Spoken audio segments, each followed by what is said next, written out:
you never heard of. Hey everybody, welcome to the Common Folk Podcast with Ben, Morgan, and Andy.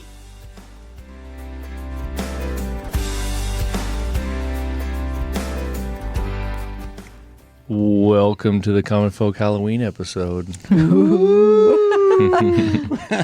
We should have had some good music. Oh yeah, added a little bit of that sci-fi type music in the backdrop there. I could edit that. I could edit that in. Okay. Do that. Like on, go ahead. I was going to say we should have had Birgit record something a little special. Oh, I was thinking on Sirius XM, Carrie's Country, like that channel. Carrie Underwood now has her own. Nice. The last, 5-6 days, they've just had Halloween music on it. Oh, all right. It's a little bit too much. God, Christmas music's coming. I know. Oh, I don't like that. It is coming. It's coming. They already had Christmas stuff out the other day when I ran into Walgreens or something. I'm like, come on. Come on. What is Halloween music, though? Like, what does that mean? I always think of, you know what Yeah. it reminds me of is like Michael Jackson stuff. Yeah, there's like Thriller and the, yeah. I don't know, like the, Oh, yeah. that's the only Halloween stuff that makes me, that I can think of. I don't think for there's music. any like Halloween like vocals. Is it? It's just like the sounds. Yes. Yeah, and there's that oldie song. They did the mash. They did the Oh, The yeah, Monster yeah. Mash. I like that. Yeah, right. so there's like 3 Halloween songs. Yeah, that's about it. Yeah. Well, okay. Now that we're getting into that, what's that with the Pumpkin King? A Nightmare Before Christmas. That's a Tim Burton musical, and there's a lot of really good tunes on that. But like, what radio station would play that? No, Yeah, nobody. What would that even fit in? I don't even know. Yeah, no, that wouldn't fit in. Yeah, I think the only time people play that music is if they're like, they have a haunted house or like it's Halloween and they're hanging out in the driveway and they're like Right. that's just kind of going in the background, so it like Yeah, makes the thing for the kids or whatever. Yeah. I'll grab some of those fun noises. Right. Yeah. Do you like Right. haunted houses? I think all that stuff's fun. You do? Oh yeah, I like the stories behind it too. Like, well, where did that come from? You know, like Yeah. if you get into like where'd the Wolfman originate from? Why is that a thing? And the mummy, you know, all those monsters have like an origin story. You know, Really? for the most part. That's- Yeah. What's your favorite Halloween movie? Geez, I guess I don't even know. On the spot here. Yeah, really. Halloween movie. Like, do you guys like?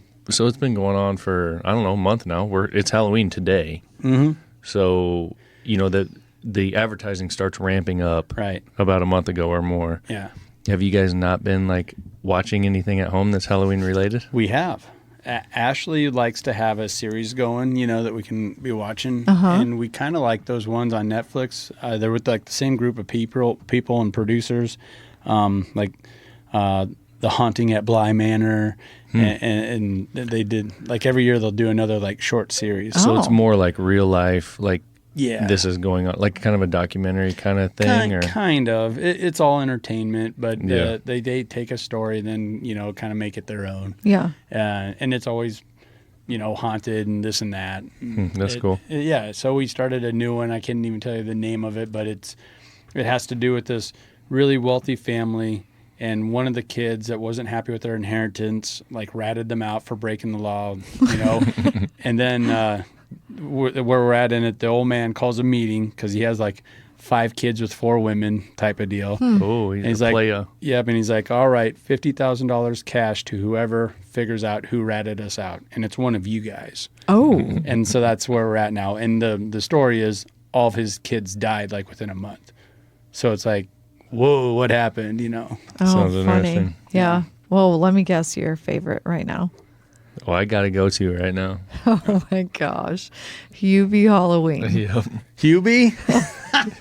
We watched that not too long ago. I'm like, everyone's talking about this Hubie. It's the greatest. He started watching it last year. God. He loves it.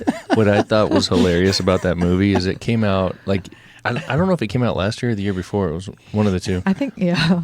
But like, you know how Halloween movies, Christmas movies, whatever, like they'll like the people that are playing them like pump them, in certain times of the year. Yeah. And that's the only time you see them. Right. So it's kind of fun, like, oh, the new, back to this. I haven't Hocus seen this Pocus forever. is, Yeah. Right. But Huey is on Netflix all year, because all it's day, an Adam all year. Sandler Yeah. movie. So like I'll watch it in like Yeah. February or, Yeah. or April. Like it's Yeah. great. But then when it's Halloween time, then it's like it's even better. Right. Yeah. Then it's way more relevant. Totally. No, I thought it had some funny parts. Adam Sandler dominates everything, and He's great. yeah, just you're gonna get it regardless. It's so dumb, some of it, that I don't even think I know the end. I've never even made it to the end. I'll tell you who's the king for me of cameos is that Steve Buscemi. Buscemi used to be how you said his name, but Yeah. man, that's a funny dude. Yeah. You know. Yeah. like- So he's in that movie. yeah. Yeah. Yeah. He's the werewolf, isn't he? Right. Yes. Yeah. Yeah. He's hilarious. All of them are hilarious. Yeah. Okay. And you see a lot of the same characters, and then also they'll reference some of the other Sandler movies, like Oh yeah, they were big time in that one. but not obviously. But if you know them, then you're like, oh, okay, yeah, they're talking about that. Like Yeah. in Hubie, the kids that are a bunch of assholes that run around and like trash stuff are the O'Doyles. yeah. and that's way throwback. To what? It would have been That's the Happy Madison, Happy Gilmore. Happy Gilmore. Yeah, No. I'm sorry. Billy Madison. Billy Madison. Yeah, right. Yeah. When He's they're getting like, bullied. O'Doyle's rule, and then they yell yeah. that, and yeah, The dad's driving the station like, hey, who rules? right, Doyle rules. exactly, yeah. If you know the group, then Yeah. you watch that, and it's funny. And Shaq's in it, like he's been in a bunch of Sandler movies. Right. He's awesome. He's hilarious. And he did a hilarious cameo there too. Yeah. That was Yeah. for me. That was probably the funniest part. Right. Was Shaq, and It then was then quite his wife. unexpected. yeah, Yeah. Like, what are we doing? yeah, Right. It's great. Yeah, it's Yeah. great. I do think, to your point, those Halloween movies, like the best ones and everyone's favorite ones, go heavy with the humor. Like they step back and recognize that. And with that same type of genre, just not over the top like Adam Sandler, but those Scream movies back in the early 2000s, I thought those were, frightening to a certain extent, but also pretty funny. Yeah. And then by Scream 3, they're just totally like poking fun at themselves. Right, Right. right, yeah. Where Yeah. she's picking up the phone like, all right, who's going to try and kill me today? Oh, I'm sure you are. Yep, you see me? Okay. Right, yeah. You're in the for house. Sure. So Halloween-wise, we were thinking staying on that theme. So this past weekend, and we won't get into that. I think that'll be another episode. We should have Joel out. Andy and I went along with the Chasing the Dream crew and did a pheasant hunt because pheasant season opened this past weekend. So today is Tuesday. So pheasant opened on, I think, was it Saturday? Saturday, Yeah. I believe. Yeah. So we went out shooting, got Joel on some birds. First time he was out there. He had a blast. About 4 hours away up in Andy's old stomping ground. Mm-hmm. So we're making our way back, and we're just chatting about all kinds of stuff. And we're like, man, you know what would be interesting is talking about funerals and death. Yeah, so freaking interesting. I think it is. So I find this out today. Shocker. Yeah, so we started getting into this stuff, and I bet nobody listening to the podcast knows, because I don't know if we've ever referenced this, that Andy has a background in this industry. Mm-hmm. So Yeah. divulge what you'd like to divulge in terms of where Right. your experience comes from in this industry. Okay, so like my first job out of college with the advertising and marketing degrees, I was selling print ads for a magazine. And one of my buddies, his father, sold what's known as pre-need, and that's you can prepay for a funeral and get it at a lower rate. Your prices will be locked into that, right? That's the short story. So he told me to run out there to this funeral home, and I got to talking to him, and they're like, all right, we'll run some ads with you. We run them in the World Herald and other newspapers. So like, yeah. So, and at that time, they opened a new funeral home on the outskirts of town, a really nice, swanky place. And so I went to their open house, grand opening thing, just to say thanks and be part of the ceremony and all that stuff. And I got in touch with a guy that worked, the PR dude for a burial vault company here in town. And he's like, look, I'm looking to retire. These guys really like you, so you could do really well. why don't you come down and I'll get you an interview with the owners. Oh, And so like my first big boy job, or, what you'd consider a Yeah. career move, was a sales representative, PR guy, a little bit of everything for the burial vault company in Omaha. okay. And I serviced about 65 funeral homes, all the way from Shenandoah, Iowa, up to about Sioux City. Oh, wow. So, yeah. So you were in the thick of it. Like, I I mean, was. you got right in it, and Yeah. that's kind of interesting, like how that came about. Mm-hmm. I knew you had spent time in this industry, but I didn't know how that started. It's kind of funny how things happen, Yeah. And I had that mindset in college because I was just looking at my degree and how vague it was: business management, and then I got a doubled up bachelor's of science in marketing. I'm like, man, that could mean anything. Dude. Exactly the same over here. I did the same damn thing. Yeah. So And that's the reason why I did it, is because I was like, this is so generalized. Yeah. I'm going to have a piece of paper. yeah. This is what most companies want. And I've learned a ton of stuff I can do about anything with it. Right. Well, and I didn't want to pigeonhole myself either. So that's where I was going with this story. Is like, man, if you get a good opportunity here or there, Yep.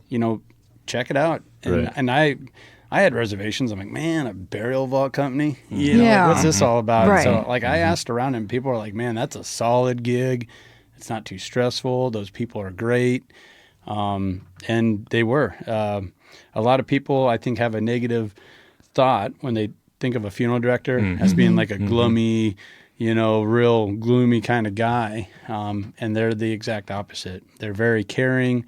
They're super nice. And if you think about it, just think twice on it. They kind of have to be. Yeah. Because they're dealing with families like at their most vulnerable time and where their head's not even all there. And they got to kind of help them through this process. So I would say more than 9 out of 10 funeral directors I ever dealt with were just great, great people. Yeah.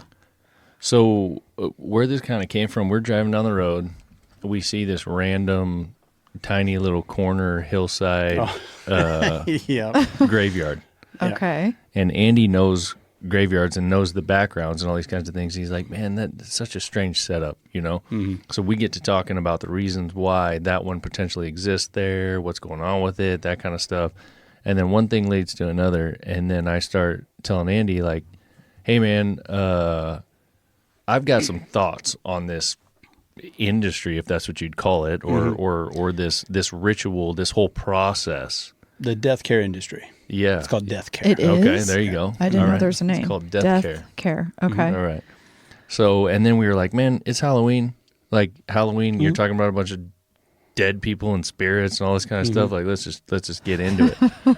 So this is where we're at. So I was telling it. Well, first of all, do you have somewhere where you want to start? Would that be better? No, I was gonna let you steer it. Okay. I just have some things written in front of me Okay. here. All right, perfect. But we kind of got into it, and Yeah. I think you know where you want to go. Yeah. Oh, yeah, you yeah. guys were fighting? No, we weren't just fighting. No, Oh. conversation. It was just it was just this back and forth Because I would have liked to seen that. because when it comes down to it, and we'll get into this, like Andy and I are kind of on different ends of the spectrum of this whole Oh. concept. Okay. Well, then I want to know where I stand. Yeah. So yeah, you'll Because you we're need a to little tell bit us. different, but I don't know. And not that we talk about death a lot, but Yeah. a little bit.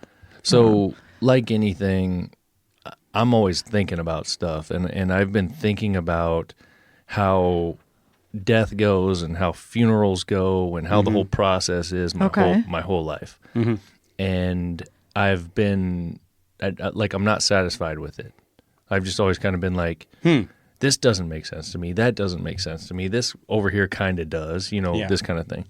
So, like, to start with, one of the things we were talking about was burials, and you were directly involved in that Yes. piece of it. Yeah. I bet I've put over 200 people in the ground, like buried. Yourself. Yeah. I would lower the casket into the burial vault, seal up the burial vault, and then drop that into the ground. And then the maintenance guys would come in and fill in the dirt on top. So just the outside person hearing what you told me you did for that company makes me think you're a salesman that walks around that sells these vaults that has nothing then to do with doing that. Just saying. So you actually did then. Right. So that's you sold them. That's a huge part of what the most vault companies do that a lot of people don't understand. Like I was telling you, Ben, if you don't realize we were there, if you don't notice us at all, that means we did a good job. Okay. There's enough on your plate. There's enough going on. And plus we're doing that for the cemetery or the funeral director that hired us. So when you lose a loved one and there's already plots that are purchased at a cemetery, or you got to start at that process, right? You want to do a burial, or grandpa wanted to be buried. The funeral director has a choice. Does he want to go with this vault company or that vault company? Oh, so there's a lot of vault companies. 2 or 3. Okay. But I work for the big one, kind of like a Nike compared to Reebok or something like that. Gotcha. And so when we would get that call from a funeral director, like, it's on us to take care of it. Because that's a reflection of him. If something goes wrong at that graveside service, that comes back on him ultimately, right? On the funeral home. Okay. So most of the time, the little tent, all the chairs, those little green carpets that we call grass that are laid out, that's all put there by the vault company. Oh, I thought that was just from the funeral service people. And another thing with that is we have to have a representative, or we really would want to have a representative there to accept the casket, help the pallbearers put that on top of the vault that's balanced over this 6-foot deep hole on 2 cables. So I'd have to set up all the equipment there, and there's a lot that goes into that. Putting a 400-pound, 500-pound casket, over top of a vault that's suspended over top of a hole. Mm-hmm. And that cemetery that you were looking at, I was kind of cursing at it because it was very vertical. It was up and down. It was like a really steep grade. The whole thing was. It wasn't like a flat, picturesque cemetery that you would think about. Was this very old? No. We were just driving by it down this highway or whatever, and it was just this really steep hill, and everything. All the burials were on this steep hill. Yeah. So he was thinking in terms of all the things that would go into that. How tough that would be to deal with that. So a typical burial vault's about 2,000 pounds, and the lid or the cover can be anywhere from 400 to 700 pounds, depending on which vault you buy. Jeez. And that has to be completely level. That the whole setup has to be level, and that 2,000 pound thing is just being balanced with 2 cables. So we use wood blocks to level that out, and then wet wood wedges to set that whole thing up. So when I was looking at that cemetery, I'm thinking, oh my God, it's going to take 4 green blocks on that side and only 2 on that side to level it out. Oh my God, I hate that. Right. Yeah. You're thinking of all the steps you'd have to do. Yeah. And that's the thing, is a lot of people don't realize all that goes into it. I mean, it's like anything else. People just don't realize what all goes. I did not. I 100% didn't either. We were thinking about it or talking about it. But so for me, to go back where my initial thoughts came from, I was like, man, this whole burial and cemetery and funeral situation to me just doesn't add up. Yeah. So I'm thinking to myself, we've mentioned a couple of times, the industry. I'm thinking to myself, has a lot of this just built up from profit motives? And have they just added things on, you need this and you need that and all this kind of stuff? And then I'm thinking about, dead bodies in the ground, and how does that work? 15 years from now, 10 years from now, 20 years from now, what is that body? What is going on there? And for me, naturally, I'm thinking to myself, if we rewind to the origination of a funeral and of a burial, what was the point? And I don't know that any of us actually know that. There's probably some things we can read about, but do you have anything on that? So I did look into it because we kind of came to the conclusion, it was like a lot of things, it came from a place, and then in modern times it met up with the capitalistic market, right? And then that's what may have put a lot of this out of whack, where everything costs so much, and you're thinking, man, isn't that kind of wasteful? Just by the thought process of looking at a cemetery that's just gobbling up a bunch of land.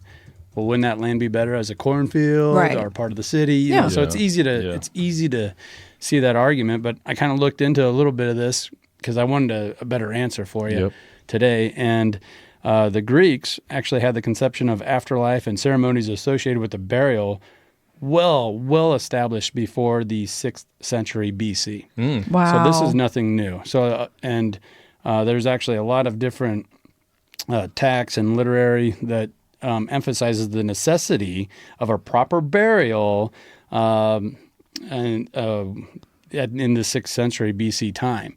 And if you don't, the omission of burial rites is an insult to human dignity. And that's, to me, I'm thinking, wow, that has really withstood the test of time. Because I told you, like, Right. if you don't honor your dead, you're a piss poor culture. Right. You know? Yep. Put it up your ass. I mean it. Like, if Yeah.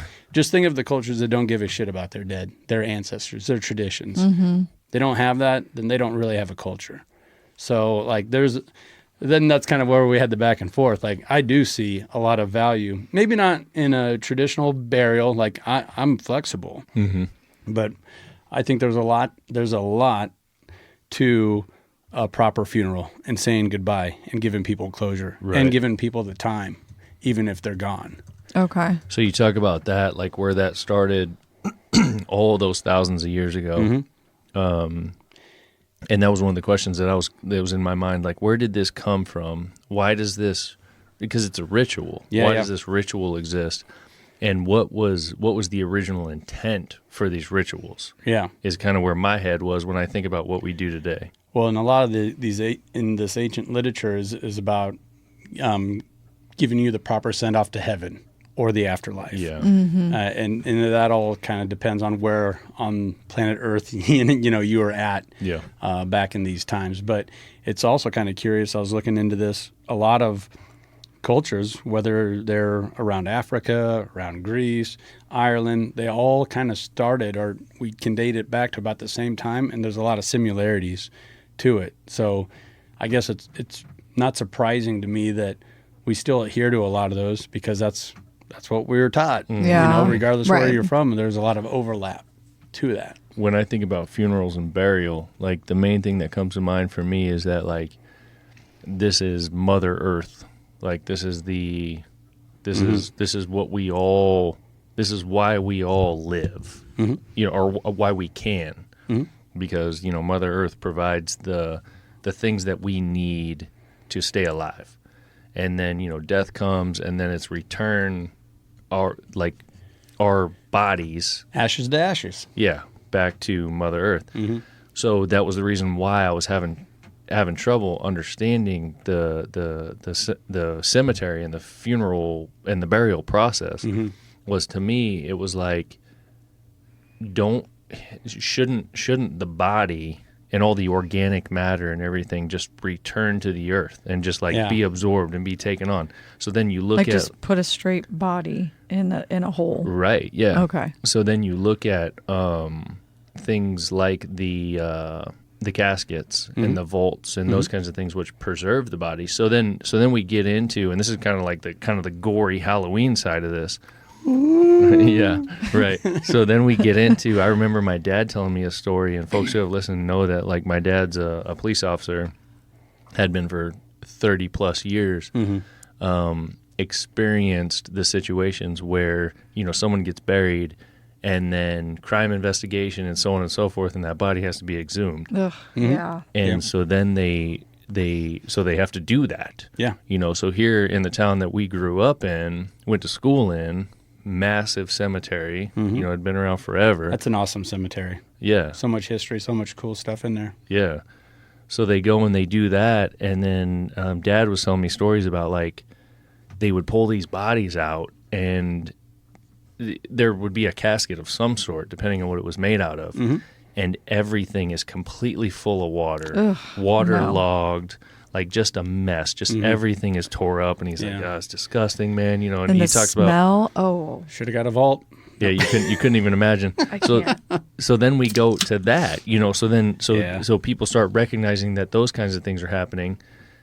That was a result of whatever the next level was of making a funeral a little more fancy, and then, but I mean, as far as the casket goes, but then there wasn't either the knowledge or the preparation done to understand how to handle that. Yeah. And then the next thing is, oh, well, that might happen, so we need to build better caskets or whatever the case may be.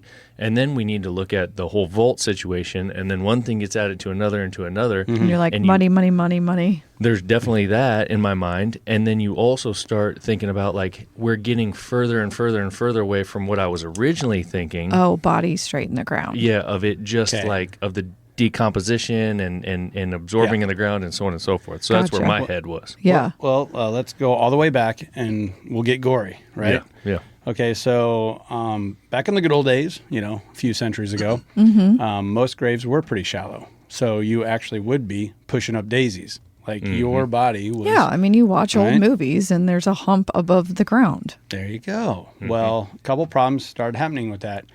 First off, if you weren't very deep enough, people could smell you. And if people can smell you, that means animals can smell you. So animals would start to dig you up and eat you. Predators would. Okay. So that's why there just kind of became a rule, like, got to get them 6 foot down. Yep. So that's why there's still 6 foot graves. So animals can't smell you and dig you up. So that was kind of the first thing that happened there. And then as far as like caskets and coffins and burial vaults, that's nothing new either. That's nothing that just kind of cropped up in the 70s and then the 80s when everyone had Coke money and now we're buying fancy vaults. No. I mean, just look at the Egyptians and how crazy that is. You know? And oh, sure, yeah. When they used to like wrap them and mummify them, or like they would build fake grave sites because of grave robbers, so they'd throw the grave robbers off to go to that. Oh, and they'd be somewhere else. Yeah. So a lot of these things that we think of that are just happening now due to money and the American capitalist market, it's like, no, man, this has been happening for thousands of years. In one way or another. And I'll share with the recent history and evolution of it all. But I want to set the table that this isn't nothing new, and it's not as, I think, there's obviously a lot of capitalism to it. With some of the recent products being out there. Just about anything, I mean. Right. Yeah. But that was also something in Greece. Like, shortly after these ceremonies started happening, there was basically a 3-tier step way to do it. You have to have this service followed by that service followed by the burial. And like the rich Grecians, theirs would be out of town alongside the road where you would see them on the way in. So like there's like a pecking order to it and a clout to it. So that's nothing new. It's just kind of the way it's always been since its inception, as far back as we can tell. Right. But then to me, then by you saying that, then where did the breakdown happen? Like if we're talking about Egyptians and them putting people in tombs and doing all this fancy shit, then where did it happen in Western? We just decided to throw them in the dirt. Like, is that just because? Well, I don't know that we actually decided to throw them in the dirt. I mean, that was me. That was my mind. No, I know, but like if you think about movies or anything. Oh, you mean in putting them under? Yeah, I'm just saying. I think like, if you think about that, if people are, the Egyptians, what we hear about and what we see on TV and like Indiana Jones and all this kind of stuff, there is like these very important people in tombs. There's so many people you couldn't put every person in a tomb. Okay, duh, that's true. Yeah, that's what I was thinking of, like a movie that we just recently watched, and it's like... And that's basically a form of what's known as a mausoleum, and that's still very relevant, and there's mausoleums everywhere, and almost every cemetery has a number of them within their gates. And that's a standalone... And that's if you're special, you go there? As special as much money as you can afford. Right, exactly. So then are we back to the money point? Like, wait, so then is that where they have the drawers? Yeah, for lack of a better term. A mausoleum is a standalone building, and a lot of them are personal mausoleums to where it's a 6-unit, 6-body type of deal, and it has your family in it, Wow. And that's just on your family plot. Now, a lot of like really nice Catholic cemeteries in Omaha, they have huge, beautiful mausoleums that are basically like a double as a chapel, and you can just go in there and pray but there's spaces for whoever to buy above ground, as you called it, a drawer. I really thought it was like kind of like a back when you go to the library and you pull it's kind of out like the card. like a safety deposit box. kind of like that. It's a burial chamber. It's an above ground burial chamber. So, yeah, just. But it's different ashes. No. What? Now, there are mausoleums, but those are called niches. A niche is a smaller compartment where you put your ashes, usually your urn. And there's some really cool older niches, like in San Francisco. I took a really cool tour out there at some cemeteries where they're glass doors, and the urns are just hundreds and hundreds of years old, and little knickknacks like dice that the guy used to shoot or whatever are next to the urn. Like, I think that stuff's pretty cool. Yeah. That you can be a great, great, great, great grandson of somebody and go and see his urn and whatever, his wallet and spectacles, his glasses sitting there next to the urn that he wore thousands And no of one's years tried ago. to smash that glass.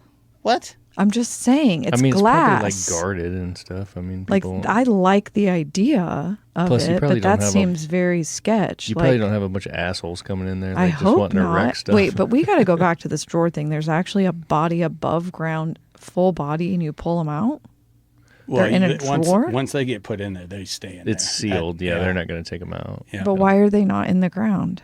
Well, because, to Ben's point, we can't just overrun all the ground with graves. So Andy and I were we talking. build up like bunk beds. Yeah. Andy and I were so we should get into that. So we were talking you about this guys driving down the got road. heated, I guess. So I told Andy, and I was like, "Man, you know what? Also is another thing. Like, I don't see how, in any way, that we have enough blank earth Ground. Yeah. Right. to continue to bury people Yeah. on like a 5x10 space or whatever That's it is. true. Yeah. There's millions and millions of people, and yes, of course, the earth is huge. Yeah. But like also a lot of ground is taken up by a lot of other things. How can we continue to do this process? Yeah. And Andy brought to my attention that in some countries and some areas, Yep. they have already discovered that they're out of space. Yeah, like in the 1800s, Greece already ran out of space to bury people, and that's a huge part of their culture, kind of where a lot of this originated as far as their traditions are concerned. And my personal story that I think you want to get into, it's Ashley's dad, so Yeah. my father-in-law, his great-grandfather was, I guess, kind of like a famous public singer. He was a composer. Okay. And anyway, he died in the 1800s, and back then the tradition was, because they ran out of land, Yeah. you got to be buried in the cemetery for 1 year. And then after that 1 year, and you were decomposed, so it was just bones, then you got dug up, and then you were moved off to a common burial site. And I think the common was like a communal burial site. I'm not sure on that, but you got 1 year What? in the real cemetery, in the real grave. That's how they dealt with, they ran out of land. When you think about Greece, really rocky, tough terrain. Yeah. So you have limited areas where you could even do it anyway. So anyway, after that 1 year and they buried him up, there was scratches and claw marks on the inside of his casket. So you got to paint this whole picture. So if you imagine, this guy, and like a lot of them, gets put into a casket, Yep. gets buried, and then a year later they exhume the casket. And it's just bones. They open it up. They probably put the body somewhere else, whatever that makes it easier to handle the situation. Yeah. And they open it up, and on the inside lid of the casket, there is scratch marks. He was buried alive. Shut the fuck up. So and then I there's- can't. Yeah. This is morbid It's terrible. shit. Pretty scary. Why did they do that? I mean, you think, like nightmares, they originate from somewhere. Like, Yeah. it happened. Yeah. Like, that's Yeah. a family Yeah. story. They probably, yeah. And so a few things led to that. They didn't want him anymore. Around. His singing was terrible. No. They put him out. No, well, Oh my gosh. so a couple of things led to that. And first off being, back in the day when you died, you didn't just get to wait around till the weekend or next week when everybody could take a day off and go to your funeral. Okay. Because there was no embalming or that type of stuff. So that funeral service happened quick. And so you were buried about a day, 2 days after you died. And a lot of times, maybe not a lot of times, but enough times to where there's evidence of it, people were buried alive because it was done with such haste. So that led to some other things that Ben was questioning, like, well, isn't that just a waste of money? Why do you got to do this, this, and this? So one of the things that, you're kind of expected to do now is have a wake service. Mm-hmm. Well, you wake up.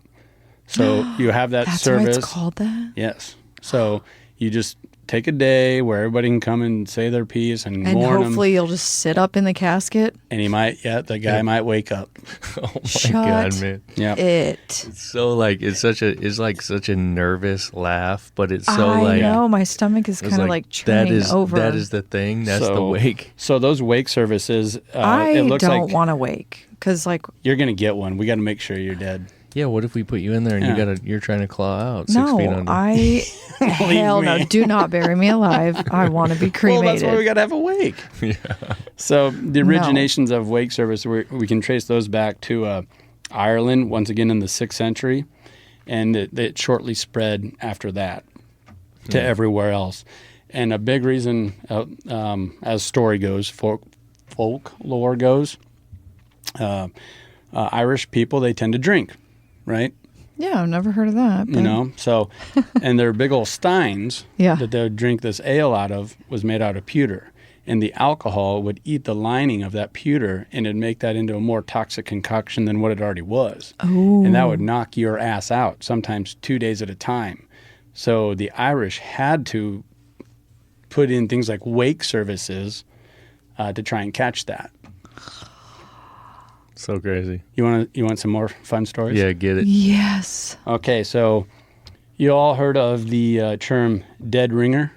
No. Yeah. Well, that's a you got, dead ringer. yeah. Okay, That's a dead ringer. Yeah. Now, there's question as to where that originated and where I believe it originated. And the story that was told to me was when this was happening, especially in Ireland, because they were screwing up so many times and accidentally burying people alive, the caretaker of the cemetery would bury them and in their casket have a little rope tied to a bell at the top of the ground. And when the guy would wake up, he could pull the rope and ring the bell. Hence being a dead ringer. Oh my gosh. Why did we even put them in the ground so fast? Like, just slow 'Cause they your were roll. getting Andy Just said it slow earlier it down. because if they slowed it down for everybody, which the majority of the people are actually dead, that they didn't have the practices at the time. We don't have like an autopsy group back then. No, but for sure. And they didn't have the practices at the time to like preserve those bodies, so stuff would get like stinky and nasty real quick. But if you're not dead, you ain't stinking, yeah, but they didn't want to right? They didn't like want if you're to just I don't know. sleeping. they didn't want to have to deal with and probably put the families through Right. the look and the smell and that's all the just- situations. So they were just grabbing people and it's, hey, Yeah. that guy just died. They would get covered in flies quick. 10 a hours lot of from them now, were disease-ridden. We're doing a burial. Yep. Yeah. And that also gave way to sayings such as "saved by the bell." You were saved by the bell. Yeah. This is getting better. And then on top of that, another one sprung from that. The caretaker or cemetery worker that got stuck with that's the graveyard shift. The overnight work. That's the graveyard shift. So then that guy's like digging, if he hears that bell go off, he has to go find that grave and dig that son of a gun up. and then you probably have like from the Halloween side of things. Why like, do we not have more stories about this? Like, I want to hear someone that got dug up from a grave. I don't know if you're gonna find that, but we can we can hunt around. Yeah. So if you think about it, like the influence that maybe like just the spirits and stuff had, like what if some spirit was making that thing ring and freaking the graveyard Right. shift guy out? The wind blowing the bell. Yeah, So he yeah, or goes and whatever. digs it up, Yeah. and it was just the wind. Yeah. Yeah. I Oh, mean, No, the guy probably already died. You were too slow. You didn't dig fast enough. that could be too.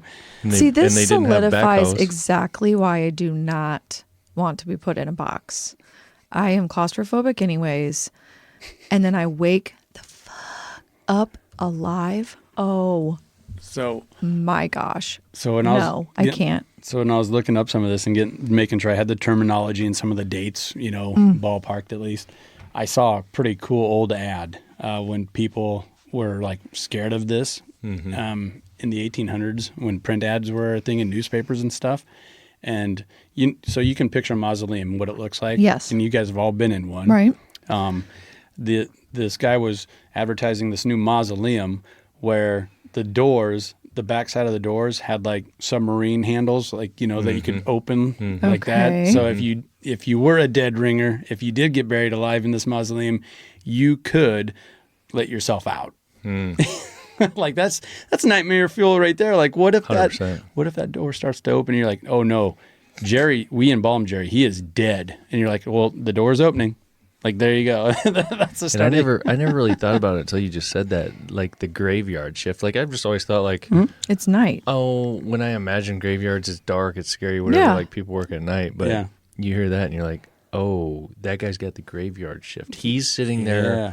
waiting to hear if the bells start ringing Yeah, sit there throughout the night. and the doors start opening. So crazy, Yeah. man. Yeah. So when did all this change? Like just slowly we start getting better with, Well, you know, okay, obviously over time, and yeah. we're not ringing any more bells. And Well, here's where it really changed. Modern science, right? yes. And some of this stuff dates back to even the Egyptians with embalming.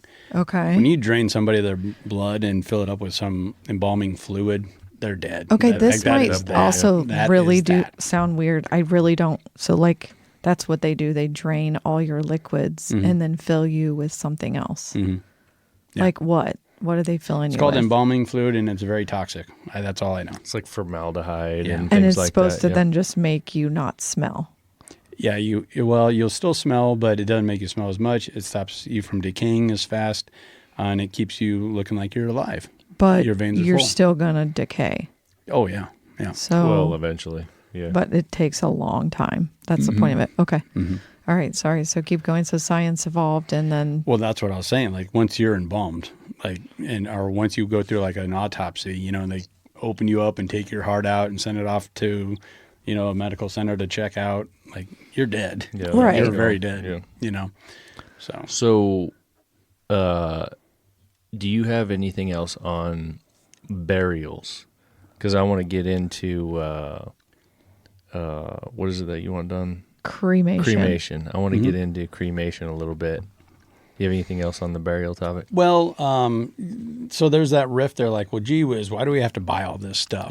Yes. First off, the casket. And then we got to buy a burial vault. Okay, and then we got to, before we do any of that, we got to go out to a cemetery and got to buy a little plot of ground, a 4 foot by 8 foot plot of ground.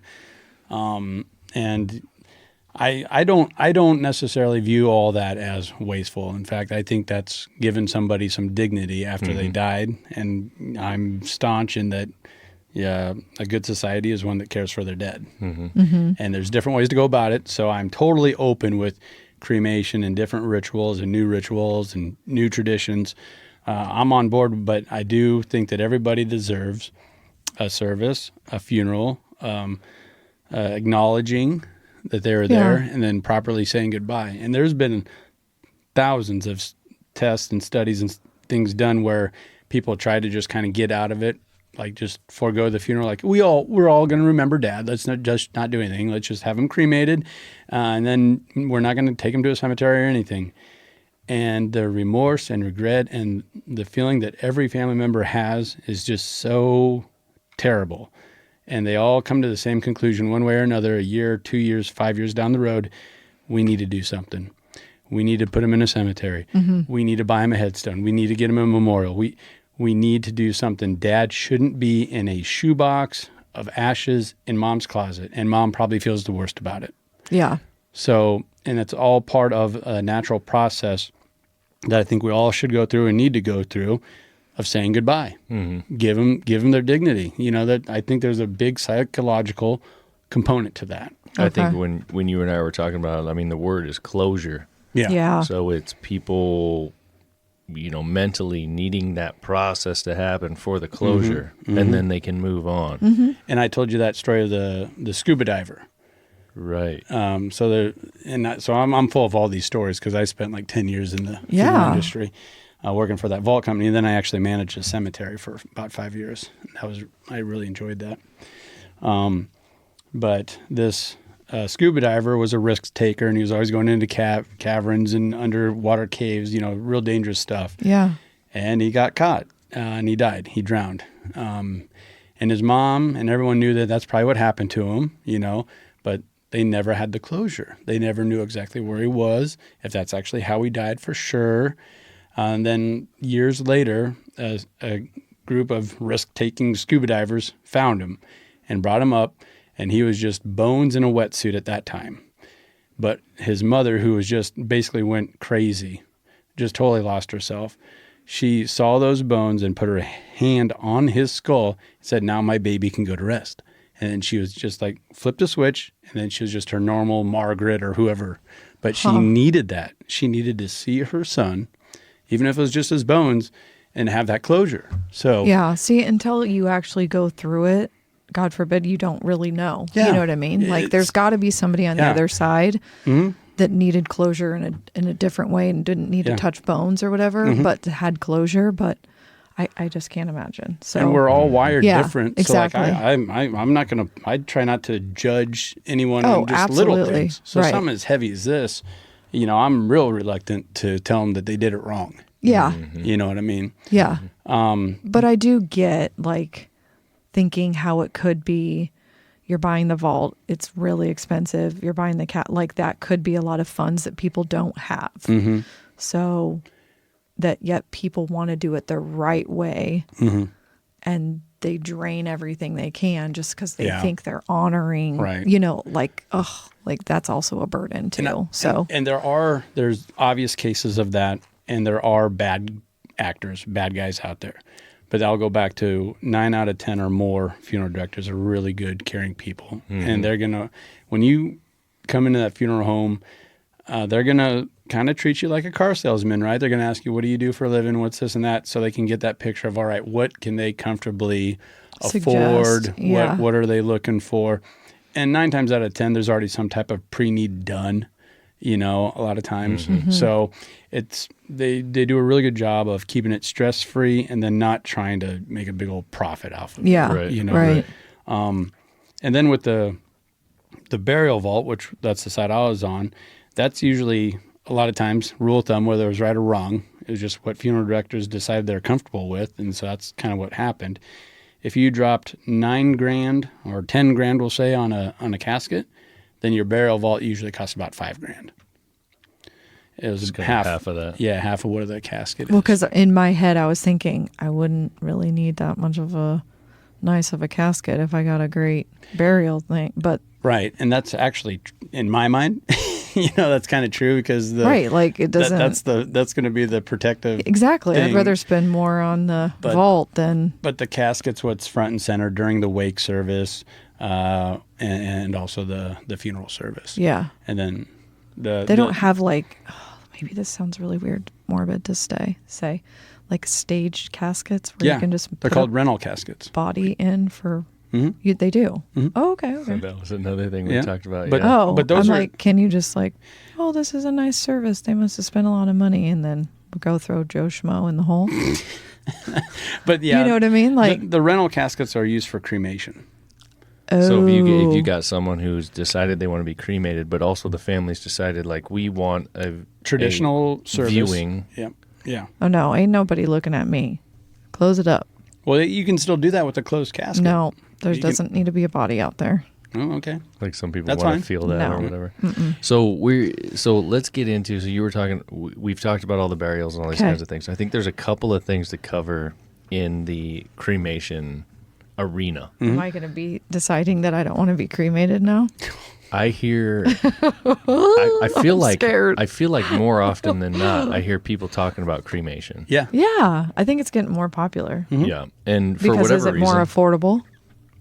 Well, I mean, that's the idea. but I don't think that's. I don't know that that's I even don't the know deal if it's because that, but- yourself, you don't even know. You don't even know if it's more affordable, but you've decided that that's what you want. Don't put me in a box. Yeah. Right. So Yeah. you've made those kinds of decisions where you're like, I want to be cremated, whatever. And a lot of people that we know want that. So I want to get into the cremation thing a little bit and kind of how that works. Again, Why are you smiling like that? because Andy and I talked about a lot of stuff. Yeah, we did. and it was It's a 4-hour drive. yeah, it was. And was Joel listening, or did he have his AirPods in? He was kind of asleep most of the time. but Okay. him and the Him dog and were Kylo, sleeping yeah, together. they're having a pretty good nap. When the dog wasn't shitting or puking, one of the two. Yeah. He was excited. What do you? I mean, He that's did a good do thing. a little bit kind of that. Hey, Yeah. he's a pup. He's a pup. All right, so let's All right, talk so about let's this talk cremation. let's talk about cremation a little bit. So, from your background, what had so people decide like, okay, we're going to get cremated. Yeah. You know, the person dies, whatever, they do the service, all the things. How does cremation work? Like, probably most people know about it from a standpoint of like their animal. You know, like a lot of animals. Oh, yeah. A lot of animals. That's what they do. They cremate them. They've Yep. got some big. What do you call the thing? Some big burner, some big oven. Something. Retort is what they're called, but yeah. Okay. Yeah. A crematory. Crematory. Crematory, Okay. yeah. And you know those things, obviously when you're dealing with dogs and cats and things like that, it's a different kind of situation. But what is the situation with a human being and how that works? So one of the things with cremation that I think is really cool is it's very flexible and it can fit into what you want to do, and you can. Okay. And well, I mean that in that you can still have a wake service, you can still have a traditional funeral. Okay. You can get that rental casket, right? That I was talking about. The- Okay. That third piece, though, if we go back to like the old Grecian 3-step process, where then now it's time. The funeral's over. Now we go do our graveside service. Now everyone goes out to the cemetery, right? And watch the interment, be part of that. With cremation, now it's like, all right, now just go to the luncheon or whatever, because there's going to be no burial at the cemetery. That's when that him and that her or whatever in the rental casket, they're on their way to the crematory now. Okay. So they'll be cremated, and the family can have their ashes, you know, a day later, and they can do whatever they want. They can go scatter them in the ocean. They can go bury them in that Isn't plot. that illegal? No. We talked about that on the way because I thought it was too. I haven't looked that up. But Yeah. Everyone's putting up different rules and parameters, and like I mean, city, how would you even know? yeah, Like, come on. That's kind of the wink thing, is like city parks are saying, we don't allow that anymore. And yeah, you don't want to get to a point where, you know, Central Park's covered in ashes. someone you walks know? up on a pile of ash and they're like, "Oh my god, that's actually a person." You know. Yeah. That reminded me of an unfunny story, but an interesting story. It was a home invasion. A home got broke into, and it was a really fancy looking urn, but it looked like a jewelry box. So the people that were robbing this house just took it. And then once they broke into it, they found out that it was an urn and there was ashes in it. And this happened right around here. Oh, wow. So they actually, so the perps went to a city park around here, and they just put it in a tree and waited for someone to find it. And all there was no names on it or anything because it looked like a jewelry box. This fancy urn did. And so it just had the tag, like a dog tag, like on a veteran. And it just had the name of the crematory and his tag number, and it got taken to the crematory, looked up the number, that's so-and-so, and we were able to get those ashes back to the family. Wow. Yeah. So, are you willing to talk about the actual process? I mean, what about the process? Is it that involved? Okay. You want to talk about like if someone had hip surgery or something? All those things. all Like those putting you So I'll give in the you burner? I'll give you the overall view from someone like me, Yeah. the common folk who haven't been involved in this situation. So I'm thinking cremation. I'm thinking, yep, that's what I want to do. It's what my wife wants to do. It's my parents have told me. Like lots of people say they want to do this. So I'm thinking to myself, all right, cool. That's how it's going to work. So they're going to get put in this device, whatever you called it. I can't remember. Retort, a crematory. the roaster. Okay, yep. The I don't know about it. Yeah, whatever. Crematory. Yeah. Okay. Sorry, and- trying to make light of this. It's not And funny. it's precautions are taken so that things aren't mixed up, and it's this exclusive space, and this happens, and everything burns down, and everything's turned to ash, and all that gets pulled out, and then it's it's obviously that's made into a much smaller thing than a full size body, Right. and it gets put into the urn, and boom, here you go. Okay. So from the Halloween side of this particular episode, for people to get a little bit better understanding of how this actually works, this blew my mind. Oh, okay. So. Oh gosh. So back to that story where we were able to get those cremated remains back to the family. There was that tag. As soon as that body is brought into the crematory, You're tagged. that tag is put on top of your box. And 9 times out of 10, you're in a cardboard box that's taken out of that rental casket. The rental casket folds down, and we pull that out. And then you are put into the retort. You mean the full body Yes. is put into, Yep. You're in a 2.5 foot by 6 foot, and whatever, you're 7 foot. clothed at this point.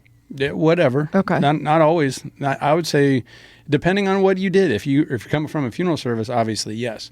If you're coming straight from the morgue, No. no. Okay, I You're gotcha. just coming straight after the autopsy or whatever, Okay. or after you were pronounced dead at the hospital. Just like straight up Men in Black or Yeah. or Bad Boys. Like you got all these Yep. dead naked bodies in bags. Yes. Okay. so That's then- what I'm picturing. So then you get put into like what you're picturing, like an oven, Yes. right?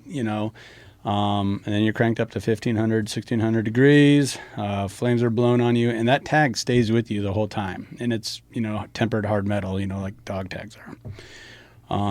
And you run your course depending on how big or little you were. Is how long you're burning? Yes. And What's the I- range? I Like a mean, day, or are we no, just talking no, like? no, just a couple hours. Oh, okay, whatever. okay.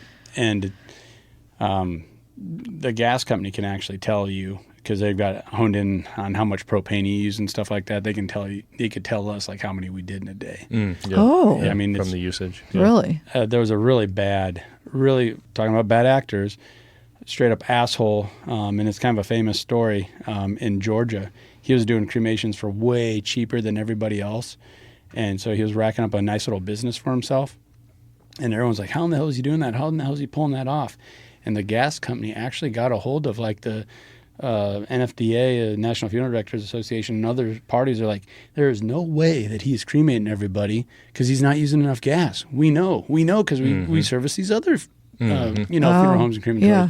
Like, shut up. Like, this is not something pleasant to think about. Yeah. We don't like to think about it, and maybe he has a better retort than you. It's more efficient. You don't know. You don't know. Well, sure shit. He was bending the rules in a big way. He was burning wood and then just giving you those ashes back. And he had a lagoon behind his crematory, and he was just throwing bodies in this big old lagoon, this pond. And there was a 2-year drought, and a local pilot flew over, and he could just see all the freaking bodies in the water. So, I mean, there are bad people out there. Sure. I mean, I thought you With were just anything. gonna say like there were alligators or something in there too. That would have been pretty No, smart. just a bunch of dead bodies. Okay. Yeah. Well, he's So anyway, that's stupid. one story. Okay. So there's a fun little Halloween story for you. Yeah. So anyway, once you spend a couple hours in there and you're all burned up, it's not like there's just fluffy ashes. What's left is your hardest bones are still there, that tag, and like if you had a hip replacement, your hip's in there, or Right, because it's metal. yeah, or if you had a bunch of screws put in because you broke your ankle or whatever, Knees. that's and knees, Yeah. kind of stuff. all Yeah. that stuff's still in there, and the new hips, the ones Like that are that more one efficient. guy on Christmas Vacation, like the big plate in his head. Yeah. Like that's going to be there. Yep. All of those things. All those things are going to be in there. And so then you're pulled out and all your bones are kind of put into this processor. It's basically an industrial blender, and it will grind up your bones. But Okay. before you go in that grinder, though, you got to go through it with a magnet to pull out those screws and everything else, Yeah. those metal pieces. And also, if you have a pacemaker, Yeah. that will blow up the whole thing. It will blow up it. So it has to be taken out. I never got to see that or was never part of that, but I heard that one of our retorts were messed up because a pacemaker So got you're left in saying there. when the the dead body pacemaker goes in there. the pacemaker needs to be taken out Yes. before the Of the body goes body. into the thing. Yes. Because If the it pacemaker will. explode. Yeah. It will explode under that heat. Mm. So that needs to be removed. So then all the metal pieces obviously are just thrown away. They're Yeah, left. they're thrown out. And there are people that like to recycle them or collect them or whatever. So those are put off to the side. And I think a lot of like medical practices like to see the wear and tear. Like, oh my God, this guy really went through his shoulder. Or this hip withstood. We would always set those aside Just for study. For Yeah, science. because somebody would always be by to pick that stuff up or to recycle it. Yeah. It's probably expensive metal. So I what's think so weird about this? That your bones go in a blender? So what was weird for me was I guess I'm not, like, wowed. It made sense after Andy said it, and I had never thought about it that way. But I was thinking like, okay, you go into cremation and you get cremated, and you just imagine like, okay, there's this big pile of ashes, and they drag all Right. this stuff out, and you put it in the urn, and that's that. But in reality, like skin and tissue and It's all gone. all the soft stuff actually gets vaporized. Yeah. So that all is out the chimney. What's left is bones. Yeah. So what you've got in an urn is actually someone's Bones. ground up bones. Right. It's not like the whole body. It's just what was left of the bones that didn't burn down. Like there's probably a lot of Exactly. small bones that burned up, Yep. but it's just like the big chunks Yeah. within your body, like probably your femur, your skull, Yep. your backbone. Like I mean, I your guess I shoulder. just figured Skull bones fragments. burned.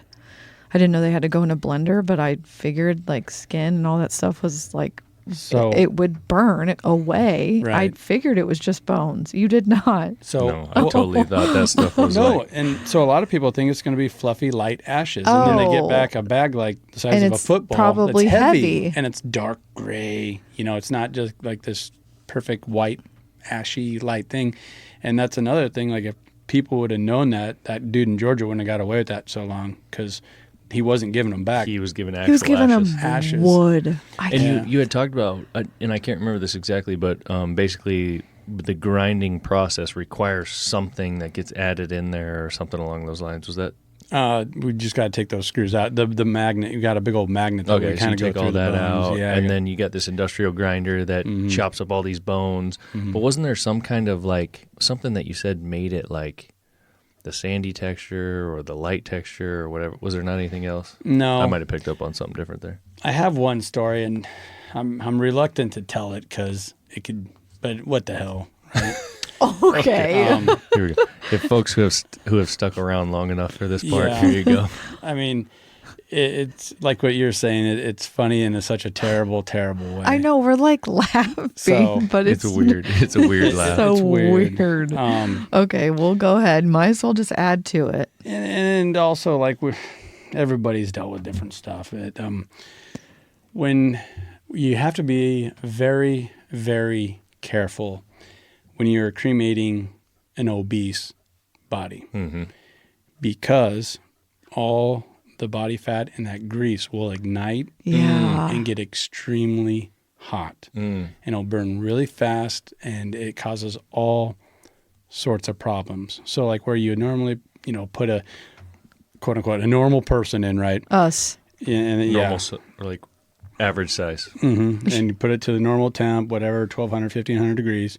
You absolutely better not do that with somebody that's obese or morbidly So like obese. slow and steady. Yeah. And even there, So it's kind of like doing like a pork Like shoulder. a roast. I was just If the pork shoulder, like when you get that thing, if you look at it and you're like, man, this thing's got some.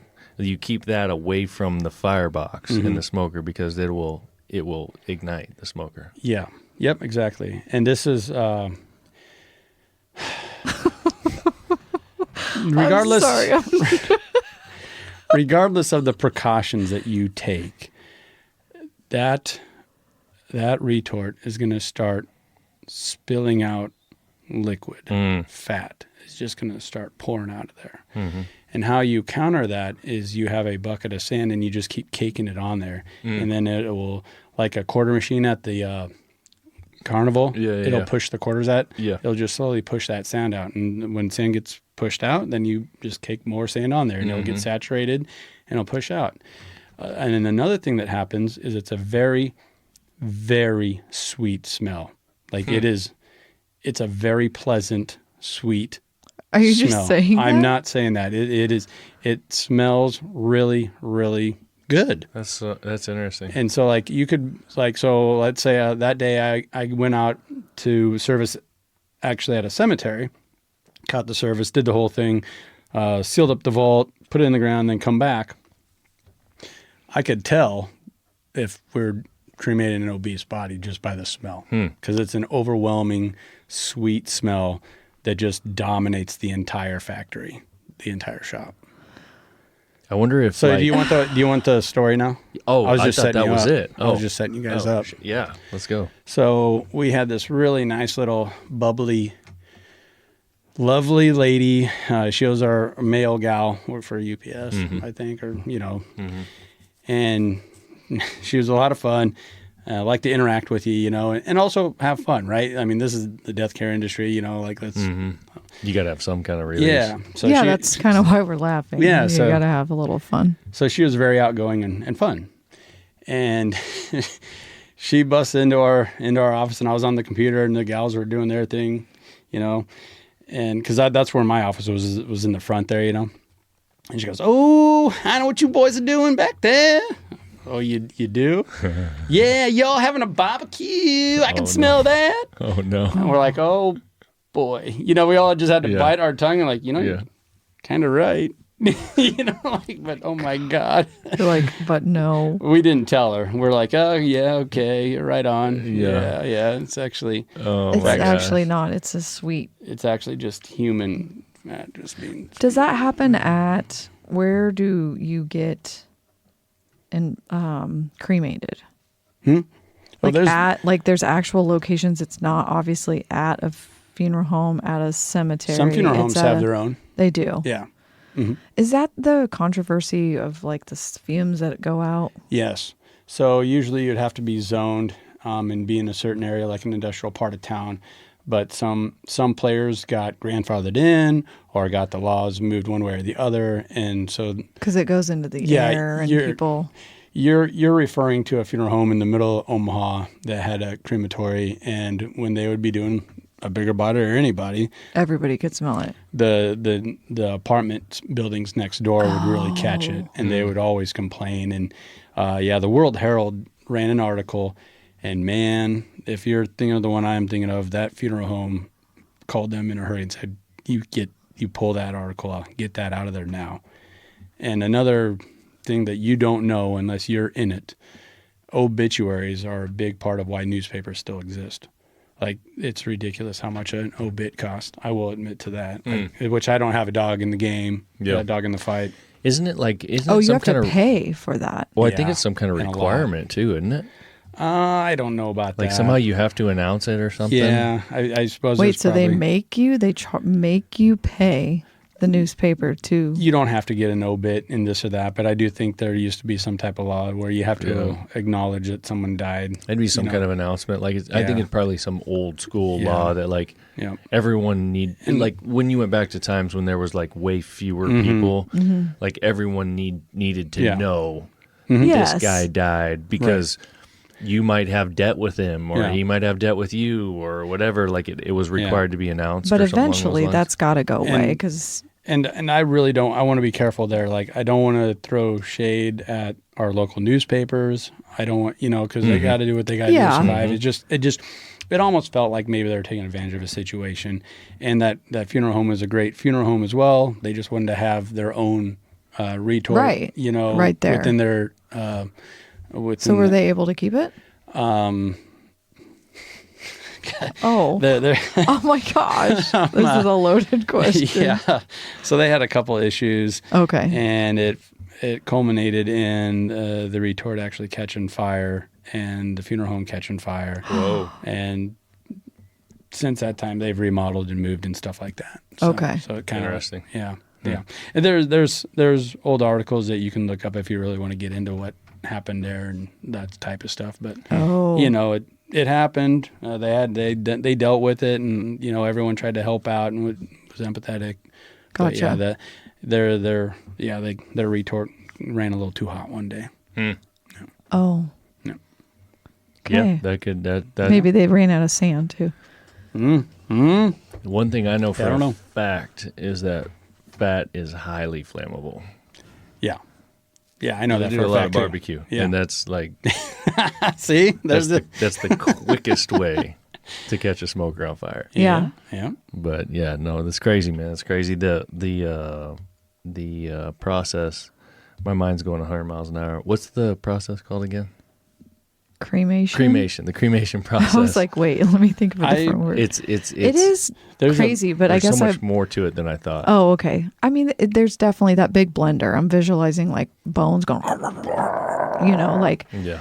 did not know that happened, but I figured that you wouldn't Yeah. get all of somebody. And a lot of this stuff was kept under wraps or still is or I think the main part is people like don't want to know. Yes, Like, that's the thing. Just Yeah. keep Yeah, it, right, keep right, it back. right, Right. Yep. Yeah. So maybe we'll put a disclaimer in this, like if you don't want to know, don't listen. You know what I mean? Yeah. But it's all very practical. It makes sense in my mind. Even with the overweight bodies, it's like, well, duh. Yeah. Duh, Right. you're Yeah. gonna run into Yeah. issues Right. there. So I'm either like super weird, or I think too much, Well, we know you think too much. or I'm exactly the same as all the other common folk out there that have been wondering about these things. Like what? I can't how say I've does been this wondering. actually work behind the scenes? I'm not like what is I the don't know. what is the process? Why do we do it? Why? Yeah. I hope I shed some light on it. No, lot. I And- agree. and Yeah, I when- think you did. And when I took over the cemetery, and it was a really old cemetery, and it was a bigger one in Omaha, and I was the general manager for a number of years. I put in their first full niche, wall niche, columbarium, you could call them. So that's for those. It's a big granite structure to Okay. house urns, and it was above ground. Yes. So Okay, that's what I'm thinking of. basically like a locker system Yes. for urns. Right. So I put one of those in to fill that void, help that need. And then I also put in an outdoor chapel that had an ossuary underneath of it. What is that? An ossuary is a huge underground vault, basically, where then we will just go place the ashes. So we'll have a service at this little outdoor chapel, and then your ashes will go in that ossuary. And so you couldn't afford a niche, or you couldn't afford a burial plot. You still get to have a service at a cemetery. Your remains will be safe and sound in the ossuary. Now there's other ashes in that ossuary, but you'll at least have a place to go, be memorialized, and there's obviously places to buy a bronze marker with your name and dates on it. But couldn't you be in what? Go on. What do you got? Can you be cremated and then put in the ground with then a headstone? Yes, and that's still the most common practice. Okay, because that's it. And most cemeteries, What I want.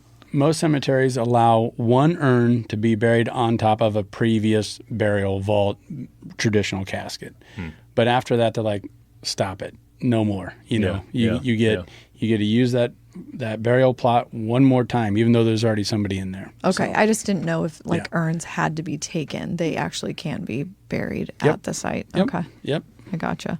Well, Very, very common practice. Well, this went a little bit longer than we expected, but I think this is good info and a little spooky. I got a little wigged out for a second there with some stuff. very interesting. But I do think we should also say everyone, like no judging here. You do what you need, Yeah. whatever the family wants, if it's, whatever that looks like for people to have closure. I couldn't agree more. And for me, it's all about giving someone their due, whether they were a good guy, Yep. bad guy, whatever. We all deserve a little bit of dignity for being on this planet alone. And I mean, think of those terrible pictures you see from Nazi Germany or Vietnam stories where you just see bodies carelessly being Yes. thrown into a ditch. That's not what we want. I think everyone deserves better. Agree. Yeah. For sure. Yeah. I think, man. I mean, like I said, when we were driving the other day, I learned so much stuff. I was so surprised. And even today, talking through these things, it's very interesting. It's Halloween. If I was people, I'd go like tonight when you get done with your trick or treating, go home, watch Hubie. Oh my gosh! I thought you were going to say like walk through a cemetery or something. No, Oh my because god! that's the only real thing to do is watch Hubie, and have a good time with it, and celebrate life. Yeah, have fun with there you go. have fun Definitely with Halloween. put something in the disclaimer. Like this isn't like a light. It is lighthearted, I but don't it's think not. we It's got deep. into. I don't think we got into too much crazy Okay. stuff. But Okay. yeah. Hopefully, we didn't freak anybody out. Allegedly. That's Right. what Right? I Is did. that what you should Right. say? Yeah. Allegedly. Allegedly, all these things happened in Yeah, the but past. yeah, that's good. So- But you don't have any Right. like freaky dreams then from your past, so you're good. You're at peace with it. Yes. I'm very at peace okay. with it. Like and, you did your job well. Yep. You don't feel like, you know. And when yeah. I was really, really little, like one of my first jobs was mowing yards, and then I started taking on cemeteries. So I mowed cemeteries like when I was 10 years old up to like 12 before I got in, big tractors and so combines this and is stuff. this is it. And that's the only time I actually felt like I might have had an experience. Like I was mowing and I looked up real quick and I saw a guy there, and then I looked down and I looked back. I was just freaked out and I wouldn't look up again. And I thought maybe that was a ghost. That's the closest I can give you as far You've as. been in Yeah. this industry for a long time, Yeah. Yeah. apparently. And that's Yeah. the only time I could say that I was a little freaked out by something like that. Okay. So, All All right, happy boys. Happy Halloween. Halloween. Yeah, people who are listening to this, it's going to be a day or two after Halloween. So hopefully you had a good one. Yeah. And enjoy it. We're going to kick it to Burger. Got All anything right. else? Peace. later. All right. See ya.